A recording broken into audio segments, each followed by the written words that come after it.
Hello, and welcome to Keep the Channel Open, a podcast featuring conversations about art, literature, and creativity.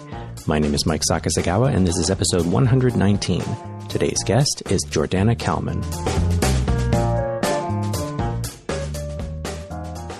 Hello there, welcome to the show. Today on the show, I'm talking with photographer Jordanna Kalman. Jordanna Kalman is a fine art photographer who lives and works in New York. Her work explores loneliness, femininity, and individuality. She received her MA in photography from the London College of Communication and her BFA in photography from Purchase College. Jordanna has had her work shown nationally, internationally, and online. In addition to her practice, she runs the online photography gallery Strite House Space. Now, I first became acquainted with Jordanna's work in 2018 when her series Little Romances was named one of the Photolucida Critical Mass Top 50, and that's the series we're discussing today. What caught my attention at first was the way that these images engage with photographs as objects. You see prints that are manipulated by, for example, having other objects placed on top of them, or perhaps being held in someone's hand, or with light playing on the surface of the print. And that gesture, that sort of performance of the manipulation is rephotographed, and that makes up the images you see here. I always find rephotography interesting because it's kind of necessarily looking at the medium of photography itself. But then with these images, it turned out that there's a story behind why she wanted to manipulate and rephotograph these particular images, which you'll hear about in the conversation. Learning about that backstory really deepened my understanding and interest in this work, and I'm very happy to have gotten the chance to talk with Jordanna about it. The series was made into a photo book published in 2019 by Daylight Books, and which I recently got a copy of. It's a beautiful object, the book is, and seeing it as a book, being able to hold it in my hands, that really added a whole new layer of appreciation for me. So I've put a link in the show notes to Jordanna's website, rabbitandsparrow.com, where you can see some of the images from Little Romances and read her artist statement. If you haven't had a chance to see the series before, then go ahead and pause the episode and check those out. I've also put a link to Jordanna's Big Cartel shop, where you can buy copies of the book directly from her, and she also has prints available of her work that you can buy there. I highly recommend getting this book. Okay, let's get started. Here's my conversation with Jordanna Kalman.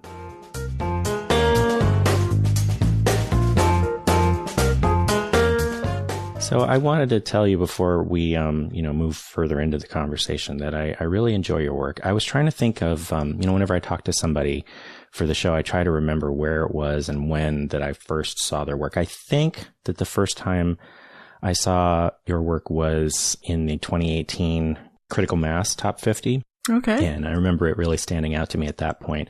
I've seen it on LensScratch before and in other places as well.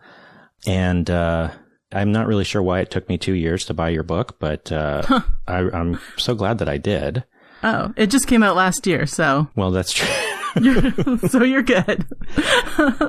I really enjoyed this book. I really enjoyed a lot of the images themselves are very beautiful, but I also found the story of how this project came about really interesting. So I wanted to sort of start there, if that's okay with you.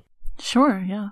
So one of the things you've talked about in other interviews is how this, and this is in the artist statement as well, how this series sort of started as a response to people misappropriating and misusing the images. So, So can we talk about that a little bit? Sure.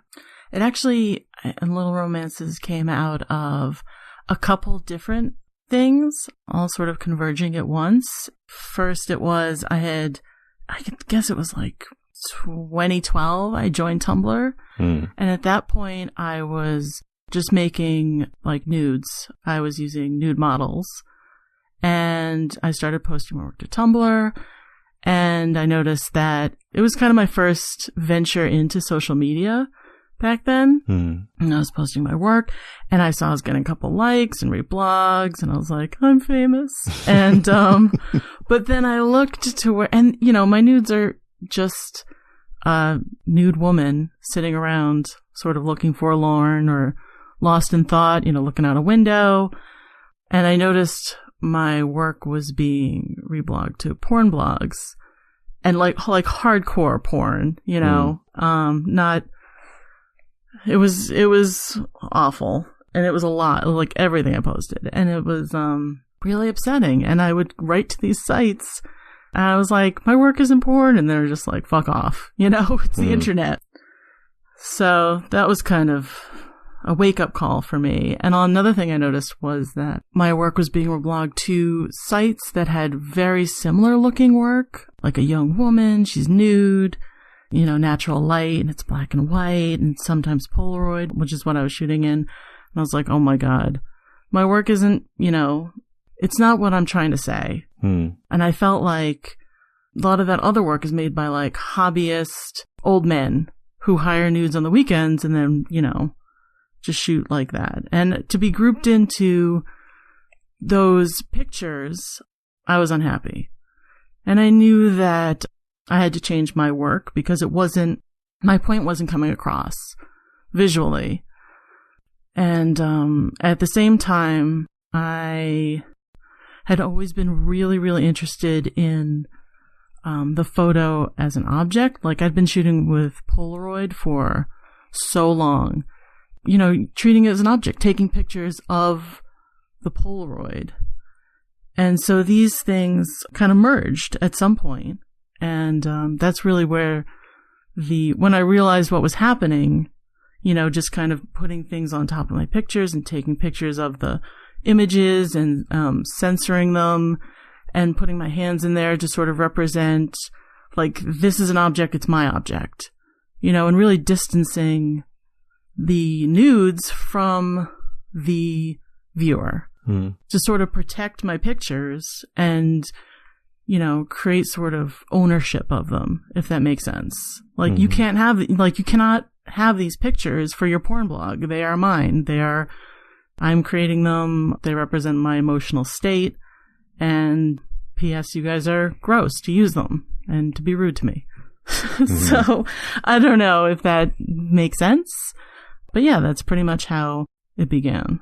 Yeah. I mean, I remember thinking about, you know, I was reading the artist statement the first time that I encountered this work and thinking about how, you know, the internet is in many ways both necessary for photographers, but also such a fraught space for us. And, you know, how I've seen this misunderstanding that so many of the non-photographer and even some photographer public has about, like, well, if it's on the internet, it's free and I can use it and it's mine now.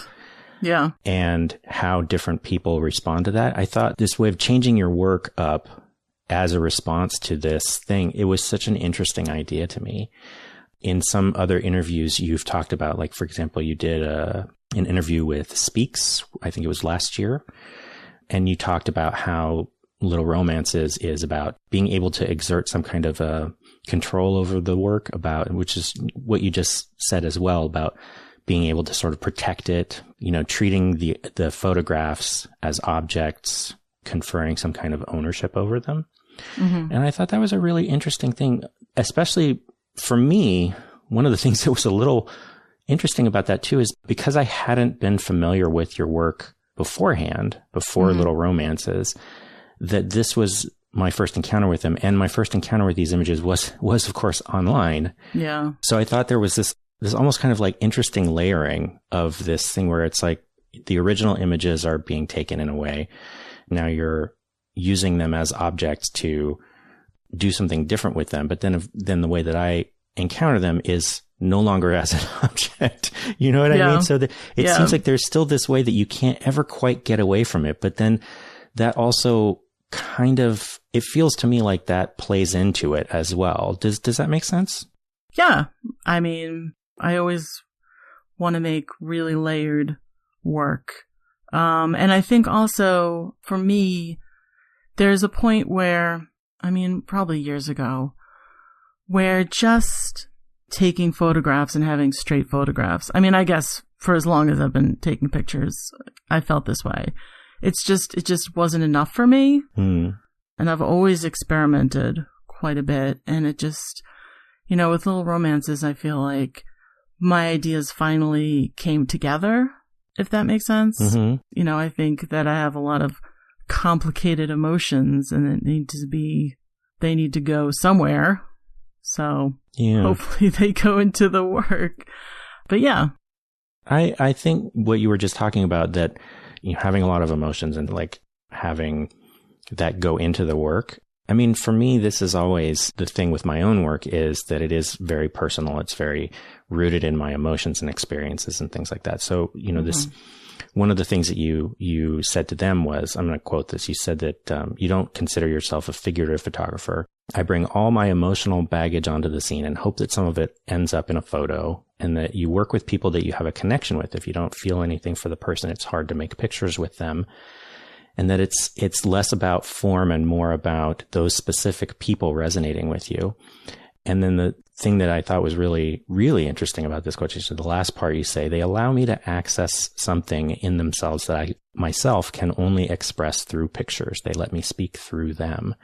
Mm-hmm. I thought that was such an interesting way of putting it. I mean, for me, I don't work with models, but there is something about finding something in the world that can say the thing that I wish I could say myself in. Yeah. But so I wanted to sort of dig into that a little bit. I know this isn't exactly the project now with Little Romances, but just, these base images that you're starting with, that you're shooting those, bringing something in and resonating with the person that you're working with. Can we talk about that a little bit? Like, what is that sort of process? What are the emotions that are, bringing you to these photographs, I guess I should say? I know that's kind of a big loaded question. I mean, I can't really explain it because, which is why I take the pictures. Sure, yeah. But yeah, it's just sort of like when I was first taking pictures, I think I started like 14, and this is the early 90s. You just kind of just hang out with your friends and take pictures. And it was a way for me to socialize and just feel not awkward, I guess. And just, I guess you could say it's just about, having some sort of control over the situation. And that was what I would do with my friends, just take pictures of them, and hang out. And I guess it's just always been that way. It's just like you find somebody that, you have a good time with and you enjoy being with, and, that's hopefully a good model. And then you sort of go from there, and I have, particular places that I like to go and shoot. I shoot in, my room, and then we go out into the woods and we have sort of our routine. And, the whole time, we're talking and having a good time, and it's just kind of being with someone and just being in the moment. And sometimes I'll come to the shoot with ideas, but they are always horrible. Just always, always, always horrible. And sometimes they turn out being hilariously horrible, and then I can use them later. But I think it's just more about just being together and taking pictures, which is just really lovely. And it's kind of the only way that I can socialize with somebody. So yeah, I don't know. Does that answer? Well, kind of, yeah. I guess, here's a question that I sometimes ask people. It's something that I sort of wonder about for myself as well. And this, I think, because most of my work isn't portraiture, so it's a little different for myself, but it's something I always am interested, especially in talking with people who work with portraiture, because what you were just describing about the time spent, right? Sort of the process, the act of photographing and of being with this person in a certain space and time. That's something that I can relate to very much. And I always kind of wonder if because it's not, that experience is not exactly the same as the resulting image, right? So for some people, the process of art, or maybe even the point of it, is not so much the resulting image, but is the process of making it. Is like, I thinking of somebody like Vic Muniz, for example, who, makes these big giant sculptures and then photographs them, sculptures made out of trash or whatever, and photographs them, right? And for him, the photograph is sort of a necessary part of it, but it's not really the point. The photograph is more like a document. Yeah. Where for other people, like I recently spoke with Jessica Eaton, and her work, she's really doing it to see like, what is it going to look like? She wants to see the image, the final thing. And I feel like there's always this sort of a little bit of this, a little bit of that in there. But it's hearing you talk so intimately about this togetherness of the portrait process. Like I wonder a little bit, like, is it more one or the other for you? I do like thinking about, like, wondering, what's this going to look like? That's always the magic of photography. With film photography anyway. Definitely when I was working primarily with Polaroid. Like, I could not wait to see how it was going to look. Process is really important to me. I was just thinking recently about, and this is something I've been thinking about for the last couple of years, is I've always had this sort of love, hatred for performance art. Like, I've always been attracted to it, but I just hate it. I think it's so horrible. I've come around a little bit, and it's just kind of like, some is good, some is bad, But I'm thinking most recently about Joseph Beuys. I have a book of his, and it's photographs, I guess, just that are sort of artifacts from his performances. And I love them, and they're sort of just blurry, and you can't really tell what's going on. You have no idea what the performance is, and I don't care. It's kind of like they're just memories, and I just really find them interesting and beautiful just to look through them, and not just even study them, but just to have them just floating around in my field of vision. So yeah, and I think even with when I'm working with prints, especially when I'm working with like insects or something, live insects, and trying to capture something, like getting an insect to walk across the print in just the right way. It feels like it's a performance, and it's capturing that performance. There's that moment, and it is less about the final image, although I hope that's good. But in a way, I feel like also once I make an image and I see it and I'm so happy, and then you put it out in the world, and in a way for me it's ruined. Because now once other eyes are on it, it's just, the judgment begins, and it's not mine anymore. So in the end, it's like I'm just sharing these moments, these special moments that I've had, which again is why to see your work amongst porn, like gross porn, is so upsetting, because it's like, I'm sharing this with you, and it's next to this just like vagina shot of just, that's not artful at all. It's just, ugh. What you were just saying about it being kind of like a private moment almost that you're then sharing with other people. I mean, one of the things that I found so interesting about Little Romances is, and I think that the essay at the end makes reference to this as well, this sort of performance or performative sort of aspect to the new images, that I feel like, and this might be partially just like a shortcoming of my own when it comes to portraiture. You as the artist are creating a portrait, and it is what you were just talking about with memory. Like for you, it can point to a memory of the experience, but for anybody else who wasn't there, it can't do that, right? And I always find that distance between, the artist's experience of the work and the audience's experience of the work to be really interesting. Yeah. I feel like with these images, the way that they're manipulated to make something new, it makes that experience of yours more legible to the audience. It doesn't necessarily communicate what the exact experience is, because that's kind of unknowable for anybody else, right? But it does point to, it sort of highlights and foregrounds the fact that there is an experience being had by the artist. And I thought that was such an interesting idea. Is that something that sounds at all right to you? That sounds terrific. Can you please write my artist statements for me? No, that's exactly right. And I was, somebody, I think it was the people at Photofilmic, I'm not sure who it was, but I was emailing back and forth with them, and they said it was like these performative documentation, and I sort of took that as like, and I changed that into performative still lifes, because a lot of the time the work is being categorized as collages, and I don't think that's right. I mean, I guess I can see how people would see it that way, but I think of them more as still lifes. You know, I love Laura Latinsky's work. Do you know her work? I don't. She's amazing, and she's just, when I first saw her work, it was one of those moments where your mind gets blown for what she's done with still life. Definitely look her up. Oh, wow. She's great. But yeah, just seeing that changed the way I saw things. Yeah. So I forgot what your question was.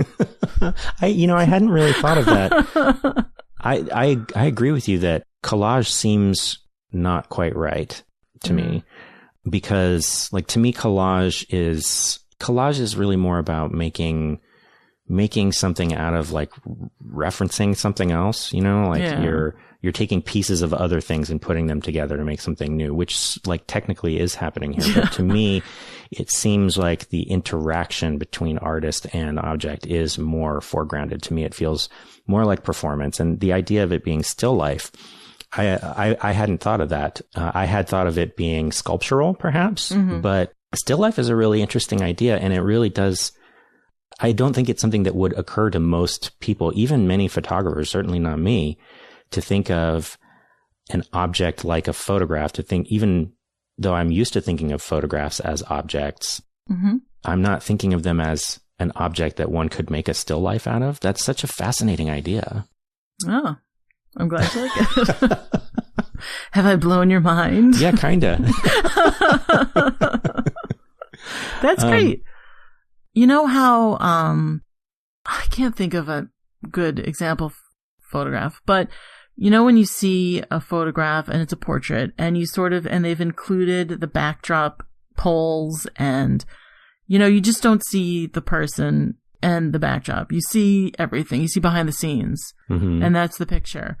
Or, if you think about, the making of documentaries that films have, like, I always like those better than the final project. And a photo is a still life. It's just, you're taking a picture of the photo. So yeah, it's a still life, and if it's an object, then yeah. Yeah, definitely. You're sort of seeing behind the scenes of the photograph in a way, because you're not just seeing it up flat against, let's say your computer screen. You're seeing its surroundings. You're seeing where it is in the world. It's not just, pixels on a screen. It's an actual physical experience. Yeah. I wanted to talk a little bit about the title of the series, Little Romances. And okay. This feels actually relevant to what you were just talking about, at least to me. Maybe we'll see. Because certainly for me, and I would imagine for a lot of people, the word romance sort of implies the process of falling in love. It's very sort of has a tender feeling to it, perhaps an exciting, exhilarating kind of feel to it. And these images that are in this book, this project, they're very tender. Both the base images are tender, but the thing that I really get, the sense that I get from the things you're doing to the prints, are also this just very deep feeling of tenderness toward both the object, but also the subject of the original image. I'm thinking in particular of, there's one of the images where it's, this is perhaps not going to be the most easy way to narrow it down. I was going to say there's like a plant on top of the picture, which is like, yes, that's true. But I think it's like a piece of like grass or something. It's, the figure in the picture is sort of reclining, and you can only see like her breast, not her face or even most of her arms. And there's this piece of what looks like a grass lying on top of the print. But the way that it's arranged is, it almost looks like it could just be lying on top of her body. The way that the leaves, the curvature of the leaves sort of mirrors or matches the curvature of her body. And it's that gesture, not just of the plant itself, but of, that someone has put this plant on this picture. It's such an intimate thing. It almost feels like I shouldn't be seeing this, like it's so personal and private that I feel like almost like I'm intruding a little bit to see this. And that tenderness and that intimacy, to me, it's so interesting. That is very suggested by the title, Little Romances. But when I think about sort of the genesis of this process, what I imagined before starting to talk to you was, seeing someone taking my work and doing something that I really didn't want them to do with it. To me, I could imagine most easily feeling really frustrated or angry about that, right? Yeah. And I think you've expressed that, but also what you've expressed is, or at least what I've heard, is like almost like a hurt feeling by that. Like, this is mine, and how could you do this to my thing? Kind of, you know what I'm saying? Oh yeah. And having this experience of frustration or anger, upsetness, hurt, and the response being so tender, and the response being so the opposite of that, instead of like saying, I'm going to be angry in the work, because the work doesn't feel angry to me. And I guess I don't know if maybe I'm missing it, but both the title and the gesture of the images it is romantic, and it almost feels like you're sort of forcibly turning away from this other thing, and turning the audience away from that other thing too. Does that make any sense? Am I like completely out of left field here? No. I mean, that's really nice. That's really nice to hear, because I am so angry all the time. I mean, and more so every day. I feel like just boiling over. I don't know. And I've made angry work, I think, but it doesn't do anything. Do you know what I mean? I mean, it just kind of, it's like, well, okay, I ripped up this picture. And there it is. It's just ripped. It's just kind of, it doesn't solve anything visually for me. I don't like mean work. It doesn't do anything for me. I mean, even you're talking about the podcast you've done with Jessica Eaton, and you bring up Bruce Gilden. Mm-hmm. And I was like, yeah, I hate Bruce Gilden. I'm glad I'm not the only one. His work is so mean. And I'm sorry. It's like, I think they're beautiful. Okay. They're not. And for you to say that is, I definitely understand how people think that work is interesting, but I think it's really mean. And I think to an extent, Martin Parr's work is really mean. There's another sort of younger artist, and her work is just like, it's performance work, and it's just incredibly mean. And I just can't stand it. It just doesn't solve anything. It's like, I'm making this work to work through the hurt, and on the other side, there should be some sort of resolution, rather than just making this, ooh, I'm so angry, and here's the anger. And it's just like, meh, all right. Yeah. It seems like this time right now, and, my gosh, we are all certainly entitled to our anger right now, and everybody is. And, I get it. I spend probably way too much of my time on social media and, and on Twitter in particular. And it's become more and more draining for me, because people are just so angry all the time, and people. They're so mean. Twitter is so, what is it about Twitter? People are so awful. And it's like, you can't say one thing. And I got sucked in. When I was going through, I was like, yeah. And I was starting to leave comments, and it was horrible. And I just felt snarky. Yeah. Like, everybody's so snarky. And it's just poisonous.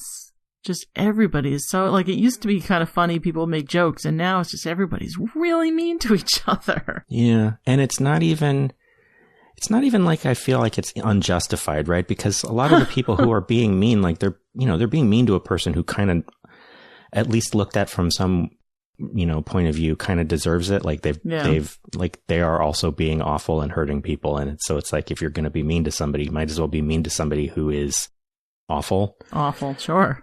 But the thing that you were just saying about it doesn't do anything. Yeah. It's just something that I feel like really speaks to this time right now. This idea that being angry doesn't do anything, and making angry work doesn't do anything, and perpetuating anger and violence on other people, even if it feels justified, isn't doing anything. Well, I think that, if I can just interrupt for a second, I think that anger is good and healthy, but it's how what you do with it. I read, have you read Rebecca Traister's book? I haven't, no. I mean, I've read some of her essays and articles, but not the book. Yeah, I mean, it's basically talking about women's anger. And it's amazing because you read it, well, I read it, and you just go, yeah, like I am angry. But, you can't just spew that out in its raw form. It needs to be, people are going to react badly to that. So you have to figure out a way to sort of get your point across. Like, yeah, be angry, make it move you, make it get you out of your seat, and speak up for yourself, but do it in a way that people will be able to respond to it and accept it. Yeah. I find that my experience of anger, first of all, I just find the experience of being angry very unpleasant for myself. Yeah. And it's not so much that I think anger is unhealthy, but I feel like sitting in it and living in it for long periods of time is unhealthy. Yeah. And I feel like that's just where we all are right now. And the idea of this project, like in some ways, the gestures of manipulating these images the way that you have is sort of forcing the viewer to reevaluate. Like, I mean, I know that there's a lot of talk about nude portraits that is often very dismissive, which, I have to admit, even I've done some of, and honestly, some nude work is very easy to dismiss. Mm-hmm. But what you've done with these pictures feels like, you had a certain feeling or a certain intention with the original images. And maybe what you're doing with these new images isn't exactly or only to, like, maybe they are doing something new as well. They certainly are. But also that in the gesture of being so tender in laying a piece of grass across a photograph kind of forces the audience, at least it forces me, to engage with that tenderness that is also present in the original image as well, sort of recontextualizing it. And it just seems like such a radical act to me to take this feeling of a certain, like, violence has been done to me in a certain way, right? Mm-hmm.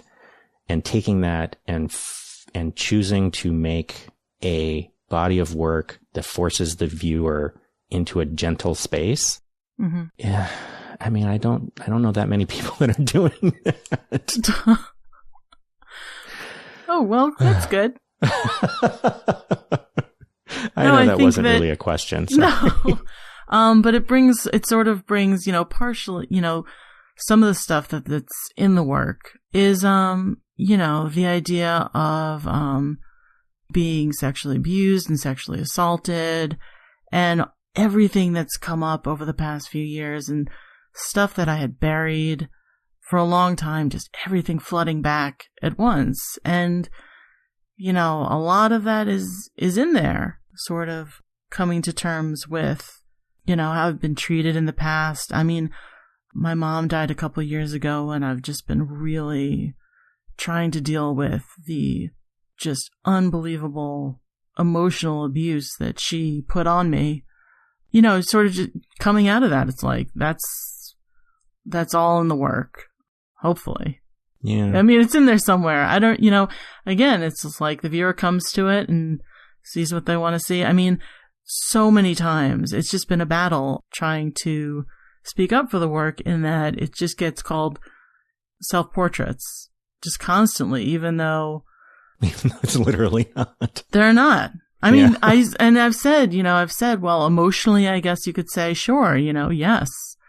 But I'm not, other than my fingers a couple of times here and there in the pictures, that's not me. Those are models. Right. Or my kids. So yeah, I mean. Yeah.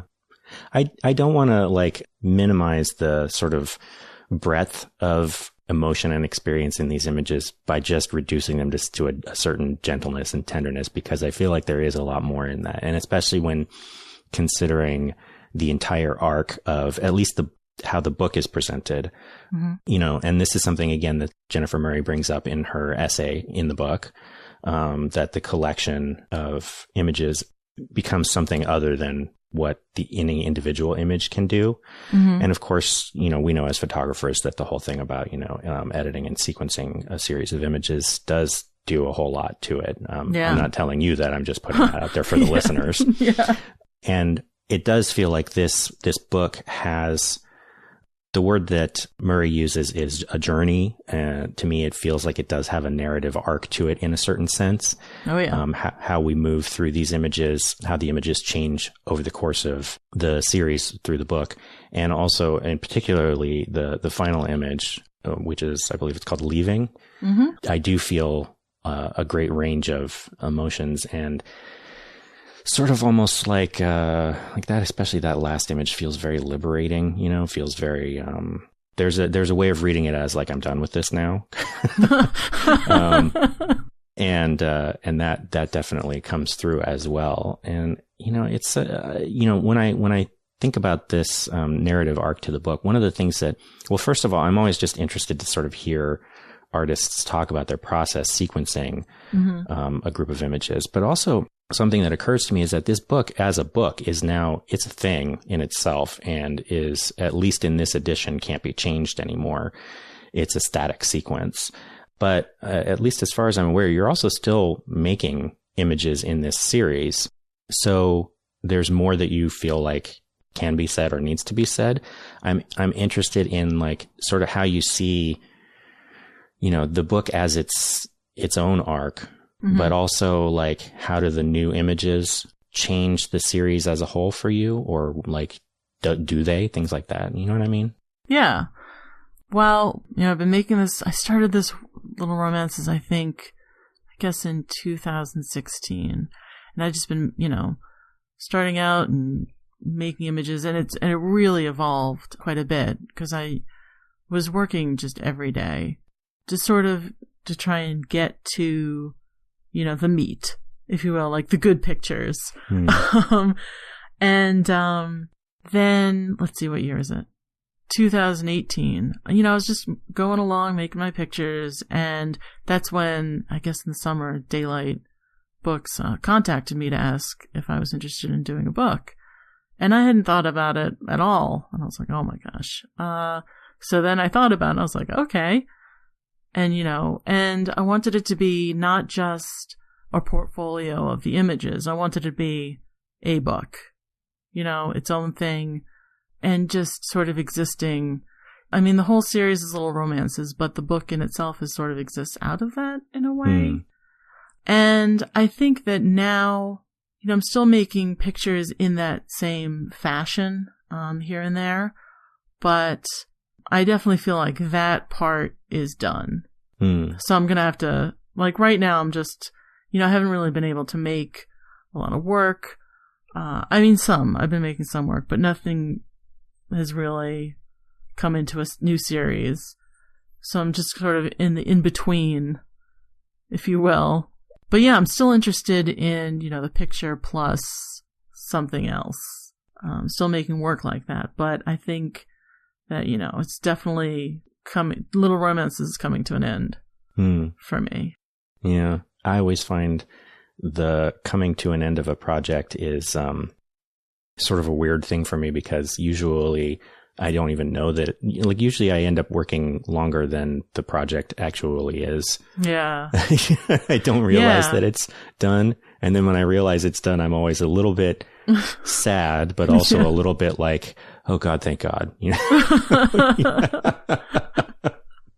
It is, well, I mean, but the thing is, I think for me was, you know, when I started making it into a book, or when Daylight came to me, I hadn't thought about it all. I was like, I'm still working on this. I'm like, I'm nowhere near done. And then, it came time to actually edit the book and to send it in. I was like, I guess I'm done. It was just terrifying. But yeah, I'm like, what's next? I mean, I've done a couple things here and there. One series I made earlier this year, and I've just done random other things. But yeah, we'll see where things lead. I don't have any time to think about anything about photography, really. So yeah, I think that's where we all are right now. Yeah. Why don't we take a quick little break and then we'll do the second segment? Okay.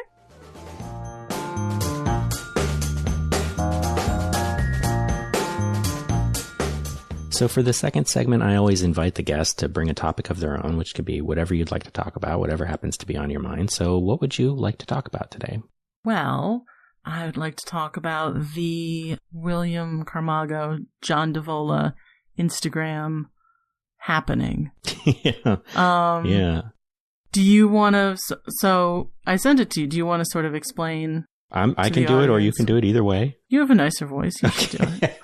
I don't know about that. You have a nice voice as well, but okay. So my understanding of this, you sent this to me. I had not been familiar with William Camargo's work before this. I did know John Davola's work. So Camargo, his Instagram handle is Billy the Camera, and he posted a photograph.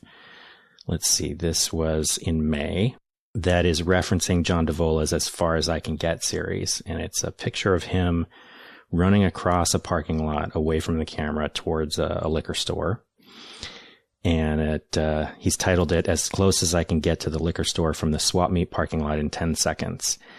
And he says that originally he was just sort of goofing, but it felt like something else as he considered what running as a white dude means something different from running as a not white dude, which, this privilege of being able to be seen as just someone harmless running. And he points out that after seeing the video of the murder of Ahmaud Arbery, he couldn't stop thinking about John Davola's work. To me, that was a pretty nuanced and interesting thing to say, and certainly a necessary discussion. And then John Davola came into the comments and kind of yelled at him. And that's putting it mildly. Yeah, I don't have the exact comment right here. Oh, I do. I have it. Okay. I got it.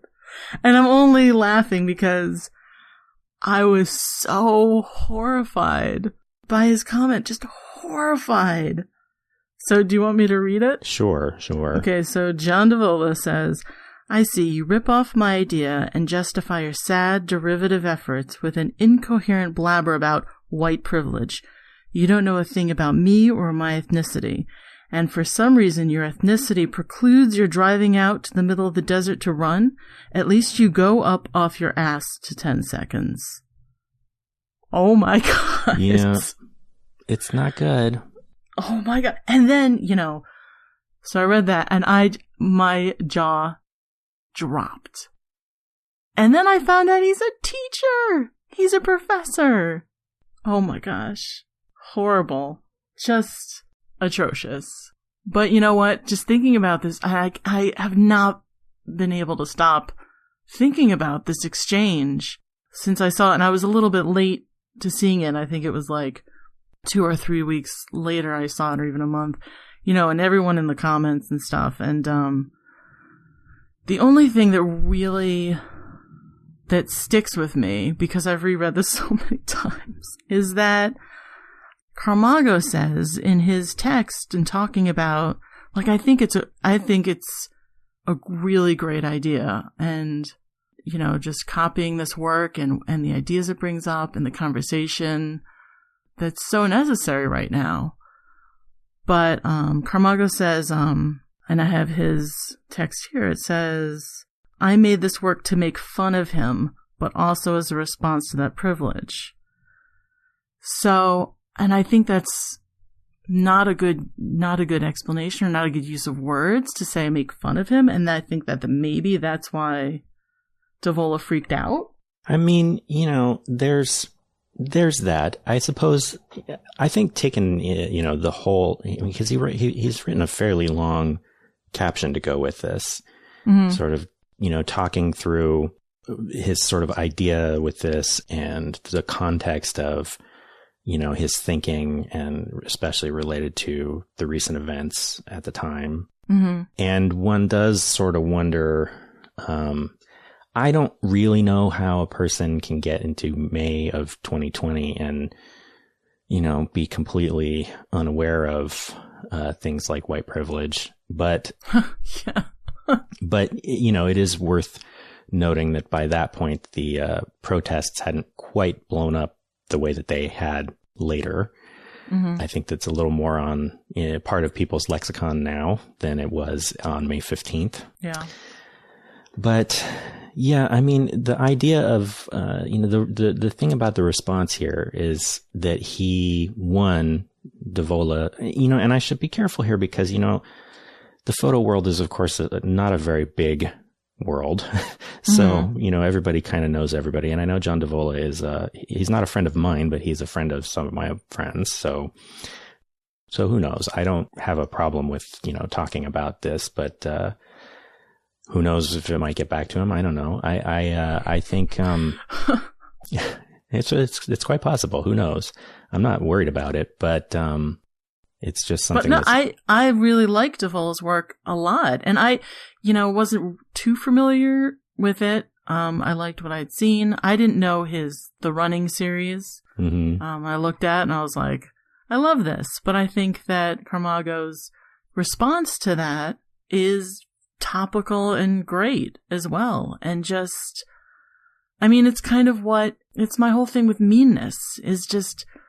To firsthand say, I did this to make fun of Devola's work, to me is, I mean, even if he didn't mean it, you have to watch what you say on social media now. You just do. That struck me as, being kind of mean. It's like you're drawing from it. And Camargo's other work is performance-based and, I'm sure, heavily influenced by Devola's other work.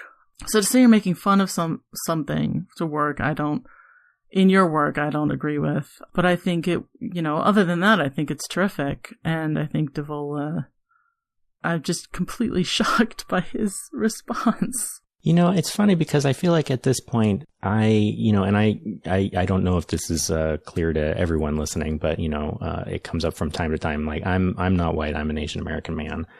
And kind of at this point, it doesn't really surprise me anymore when anybody has a sort of bad take. Yeah, if it, when a guy has a take that's sexist, or a white person has a take that's kind of racist, or anything like that, or fragile in one of these ways, straight privilege, white privilege, cis privilege, any of these things. Mm-hmm.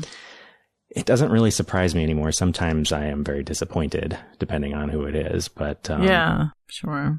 Talking about meanness, I think there is an important discussion to be had about the sort of function of civility and how civility tends to prop up existing power structures, it tends to reinforce those. And I don't like meanness, but I also think that there is a way of sort of taking the piss a little bit, Mm-hmm. And I think that if not for, I've seen John Devola speak before. He gave the keynote lecture at the 2018 Medium Festival, which is here in San Diego, which is, I always go on and on about how it's one of my favorite things. And I really enjoyed his lecture. And he comes across as a person with a pretty good sense of humor and not someone who takes himself too seriously. It strikes me that probably, if not for the racial aspect of it, he might not have minded somebody making fun of him. But of course, I don't know him personally, so maybe I'm wrong about that. But the racial part it's very relevant, right? Mm-hmm. Devola, in his presentation in 2018, talked about a body of work that he's currently working on, which involves him essentially breaking into a government facility and taking pictures of it. And it's an interesting thing. A lot of his work does have this sort of punk rock, sort of fuck the man kind of quality to it. Yeah. And I think that there's definitely a place for that. This sort of anti-establishment, anti-authority sensibility is relevant in a lot of ways. But it does sort of make one wonder. In his keynote, Devola talked about how when he's visiting this abandoned Air Force base that he wants to sort of get in there and document before they tear it down or something like that. And he talks about climbing fences, and he talks about, almost getting caught. And I think that he even had an anecdote about basically getting caught by one of the MPs and, getting let go. And it does sort of make one wonder, like, if he had been Latin or if he had been black, like, would he have been let go? It's, and this isn't... I think we can guess. Probably, but that's not something... And again, this was in 2018. 2018 is after Black Lives Matter had become a known phrase, but certainly before the protests became as big as they were this year. Yeah. But that awareness of, I only got my race and gender and my age are playing into this. He's a middle-aged or maybe even older than middle-aged white man. If he had been a Mexican teenager, it probably wouldn't have been as amicable as it was. And right. He didn't really seem to reckon with that at all. Mm-hmm. So, yeah, I don't know. But I found that, white older men don't want to reckon with it. Yeah. I mean, because why would they? They don't need to change. And if anything, they're clinging to the power that they have. Why would they want to change? It just seems like just years and years and years of, I feel personally, just trying to get in to the photo world, mm-hmm. and feeling behind, just the door would never open. And at some point I just realized, like, I'm never going to get in, and, yeah, you see who gets ahead, you see why, you can figure out why. It's such a boys' club, and it always has been. And you really just have to go away from that and just find your own people, if you will. And, I mean, that sounds weird, but like, just do your own thing. And this is just talking about myself. It's just not try to get, it's just like the door's closed. It's never going to open. So just go. And I found a lot of, success in just applying to women only stuff, and just been supported so much by other women photographers. It's like the men are just going to cling to their boys club. Yeah. Period. Yeah. And they don't need to change. I mean, you looked at it, another sort of incident that happened, photo world incident, was the Alex South thing that happened, New York Times thing that happened. Mm-hmm. This is so awful. I can't remember the woman's name. I can't remember her name either, but it was her project terrible. Was called the Folding Map Project. Yeah. I'll put a link in the show notes.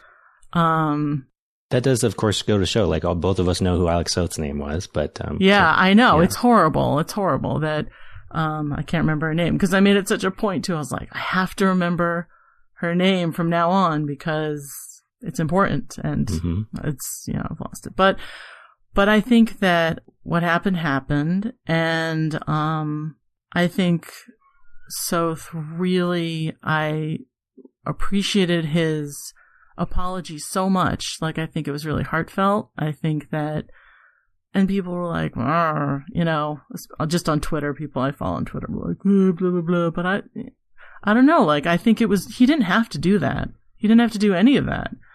Martin Parr got in trouble for his racist edit of a book, and he didn't do anything.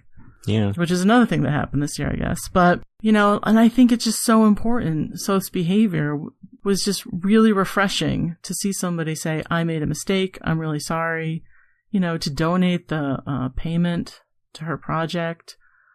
That's what people should be doing, to try and change. Recognize a mistake has been made and do better. Yeah. I think, a lot of the criticism, even around Soth's apology, had to do with, photojournalism is in part about, uncovering information. And it probably wouldn't have been that hard for him to see if someone else had already been doing work in this way. And then, of course, the argument again is that, well, that he was the one who got asked to do this project. So, where does the responsibility ultimately lie? I mean, it's hard to say exactly. But one of the things that I think a lot about is earlier this year, I talked to a YA fantasy writer whose name is Maggie Takuta Hall. And Maggie is like me. She's mixed race and Japanese.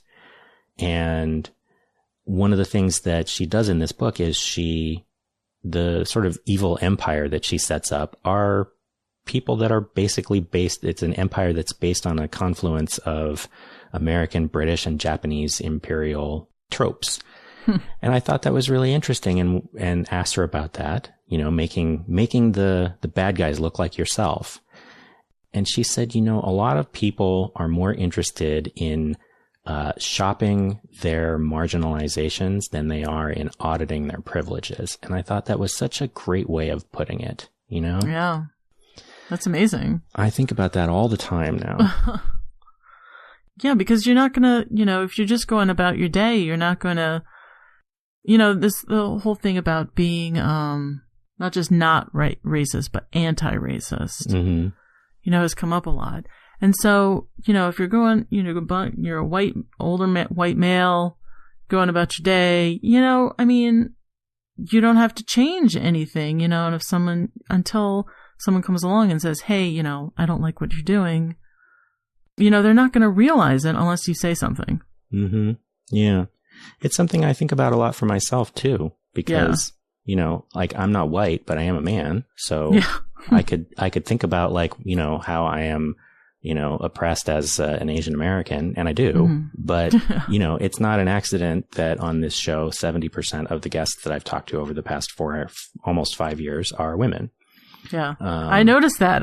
When I was looking through, and I was just like, yeah. I was like, good. I was like, okay. I mean, it's not really something I think I deserve a pat on the back for, right? I mean, I think this is the kind of thing that it's like the bare minimum that we can do, right? Is to try and think about, what are the ways that I've benefited from different forms of privilege, and what are like even small things that I can do about that. Yeah. And that's what's disappointing about Davola's response here, is that he's really refusing to do even that much. He's a teacher. I mean, even if you're pissed off, use it as a teaching moment. I mean, recognize. I'm sorry. I was just so shocked by how horrible that reaction was. And it's like, you understand that people will see your comment, right? I mean, and the people that defended him, of course, you just go, oh my gosh. Yeah. But then I don't agree also with the people that let's just pile on Davola. I mean, again, it's not a conversation, it's like, oh, you're an idiot. No, you're an idiot. It doesn't do anything. Yeah. Which is why, that's just the problem with social media and comments and stuff. Is like, you cannot have a meaningful conversation where anything gets solved. It's just people, they want to talk, they want to say what they're thinking, and it ends there, Yeah. and then they're just poised to react to whatever comes back to them. They're not thinking about it, they're just reacting. Yeah. I have such conflicted feelings about all of this because, as I said in the first segment, meanness is something that I have a lot of trouble with, and sitting in anger the way that social media encourages us to do is something that I have a lot of trouble with. And I think social media really is almost specifically engineered to be a venue for us to feel better about ourselves by making other people feel worse. Huh. And that doesn't sit well with me at all. But at the same time, I'm also very cognizant of who is entitled to have a conversation, who has been allowed to have nuanced conversations in the past, and who has had to sit with the fact that they're never going to be listened to and that people are going to shit on them and make fun of them. And I don't know for myself, like, to me, it doesn't sit right to say that, well, this is what was done to us, so, you know, it's okay for us to do it back to you kind of thing. That doesn't seem like the right thing to me. But at the same time, also, I just keep coming back to this idea that, you know, civility does tend to reinforce existing privilege. And it's hard for me to reconcile these two feelings, you know? Yeah. No, it's really difficult. It really is. And again, I think be angry, you know, but at the same time, you have to be good at expressing yourself so other people will listen and not feel threatened. You know, you just have to encourage people to learn and see things from your point of view. But be loud enough, you know, do it in a way that people will pay attention. That's the tricky part, right? Is being the being loud enough part. I remember, this isn't completely relevant to my career as an artist or podcaster, but I ran a web forum, just a general people hanging out web forum for 17 years. And I was the owner of the space for 17 years, and I was the active administrator of the space for about 11 years, I think. And I remember running into a disability activist, actually, early on in that time, and we became friends. But I remember he was writing a lot of very inflammatory things about Clint Eastwood, who at the time, you know, my opinion about Clint Eastwood in general has changed over the years. But I remember he was complaining about how Clint Eastwood, who, you know, lives in the town where I'm from and owns a restaurant hotel there, and how he had been refusing to make accessibility improvements to his property, which, you know, are required by law. And this activist was, you know, saying, Clint Eastwood thinks the only good cripple is a dead cripple. And I found that very inflammatory at the time. And I remember saying to him, you know, I think you're turning people off. You're being inflammatory, and that is hurting your own cause, which nowadays I realize that that's what people call tone policing. A third person came in and pointed out, you know, this is actually a really good example of how power in these situations works.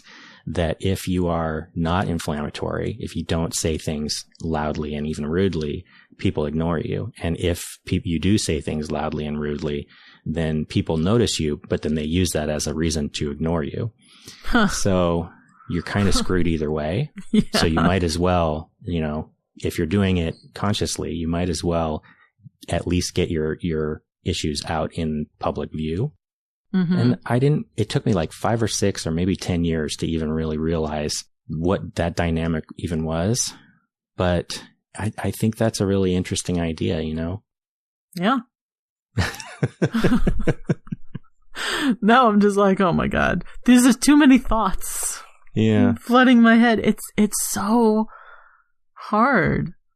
Yeah. It's just such a difficult conversation to have, such difficult, I don't know. It's just really, but I guess the good thing now is that I feel like a lot of people are willing to listen and are sort of just kind of waking up, if you will. I mean, I know me personally, you know, so many things have come up, you know, that I never ever thought of.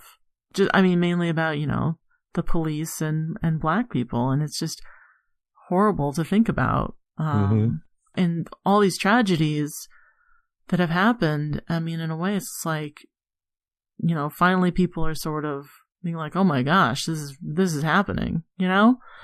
So it's a lot. Yeah, it is. It is everything. A lot. This year is a lot. It definitely is. So there's one question I like to end with before we wrap up, and that is if there's a piece of art or literature or creativity in some form that you've experienced recently that meant something to you. Oh man. I don't know. I mean, again, like I haven't been able to do anything, or, you know, I mean, I watched this horrible show on Netflix that I hate watched, and it felt really good. I mean, I don't know. It just felt good to just just freely hate something and just not feel like, my life was being affected by it in any way. Yeah. It's the little things right now. Yeah. I mean, there is a praying mantis living on my porch right now that's so wonderful. So, I don't know. After, an hour later, after we get off this call, I'll be like, oh my God, why didn't I say this? So. Yeah. No, that's how it works for all of us. As soon as anybody asks me this question, I'm always like, what damn books? I don't know. And, certainly my own reading has fallen off quite a lot in this year. Typically. Yeah. What have you read or watched recently that? I've never had anybody turn this around on me before.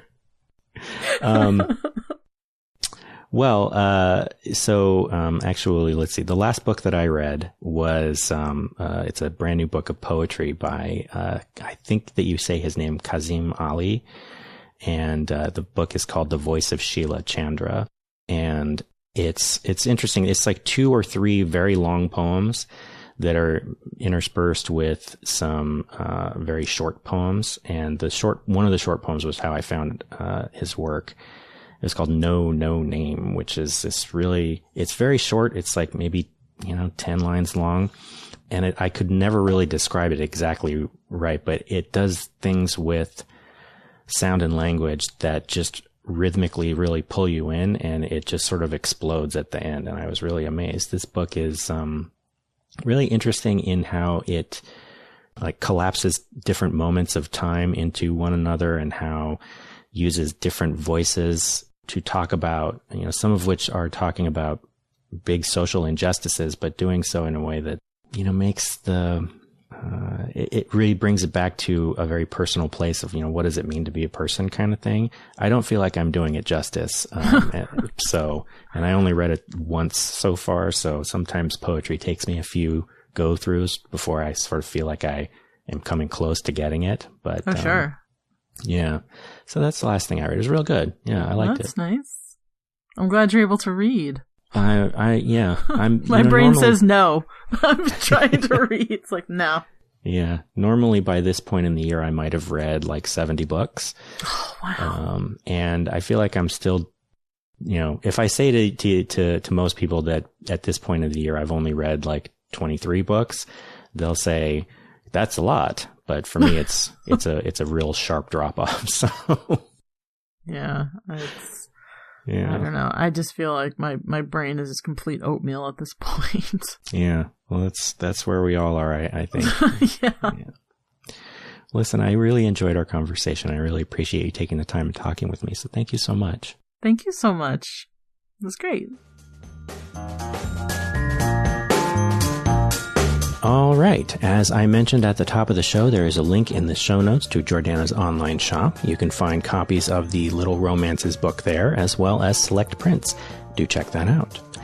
And that is our show. Editing and mixing on this episode is by me. The music is by Poddington Bear, and transcription help on this episode is by Shea Aguinaldo. If you enjoyed today's conversation, it'd mean a great deal to me if you sent it to a friend or a loved one who you think might also enjoy it. If you happen to say something nice about the show on Twitter and tag the show at ChannelOpenPod, well, that would just make my whole day.